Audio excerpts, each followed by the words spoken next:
anyway, what I was trying to do was trying to explain that there is a project on board, which vital to that project is not to alienate the unionists, right? And this Queen's visit we can see as potentially a thing which could be used, if it goes the wrong way, to offset that whole programme and to set it back by years.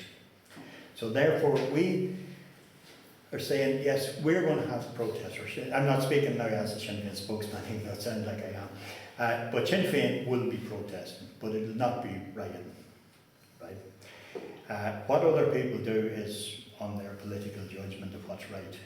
I'm just telling you what we think is right. Now, the forms of protest that are not likely to lead to a riot that would be used, for a start, you see this YouTube, this idea of getting on, making a film, putting it up on the internet. Sometimes if you do it right, and if you're good at it, which I wouldn't claim we're particularly good at it, but sometimes thousands of people can look at that over a period of a few weeks, and you provoke the debate, you provoke the thing. At the minute there's a big apathy or a big lack of understanding as to what significance the Queen's visit has. Most people are kind of saying, well, it doesn't really concern us, or you know, like I'd like to go along and see it for the colour and the spectacle. But anyway, that YouTube is one way. The media. Now, what we're playing around with is ideas like that you hold a type of press conference or a meeting that you will attract, because remember, there'll be an awful lot of international media there.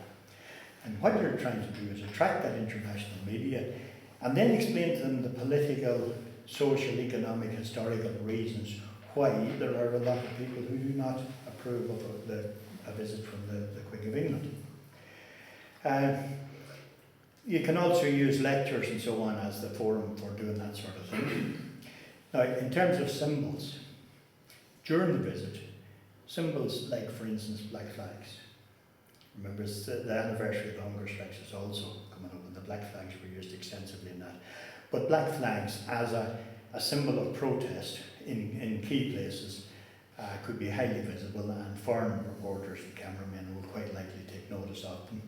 A black flag protests, black balloons, that, you know, highly visible, and yet they can't portray them as an attack on either the Queen or the crowd or the politicians.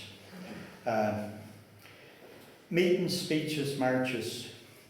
The Dublin and Monaghan bombing anniversary is coming up now, and the British, remember, refused to cooperate with Judge Barron in the investigation.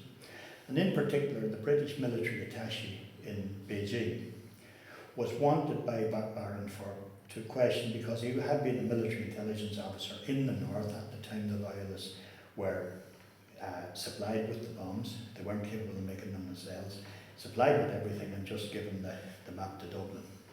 Now, they refused to cooperate with Judge Barron in getting any interview with him. The British have refused all along the line, and still refuse.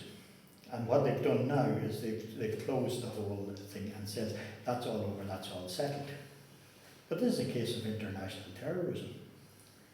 And the terrorists are in Westminster, or were in Westminster. Their political descendants still are in Westminster. So those things can be, now that little leaflet that was given out is actually from a friend of mine who is not Sinn Féin, who would be more closer to RSF, but it's a historical talk from the point of view of Maud Gonne, who resisted the last royal visit by the mechanism of using the black flags. So of course that's where that picked up from. Right, so, sorry, I just finished now. It's very hard to time these things. On the social, there will be protests being made on who say that there are housing estates, like you've heard a lot recently about Dolphin House, so in Dublin. There's housing estates all over, where the people are in abysmal social conditions with sewerage and dampness and ill health and so on. And every time the city council say, we have not the money, the government won't give us the money to put these things right, And yet they're going to find 20 million or so, which they're going to spend on 3 or 4 days of festivities, food and drink for the elites, the two elites I talked about, the British elite and the Irish elite. And they'll feast and they'll drink and they'll go, and then they'll pass the bill to the rest of us. And we're saying that's not acceptable.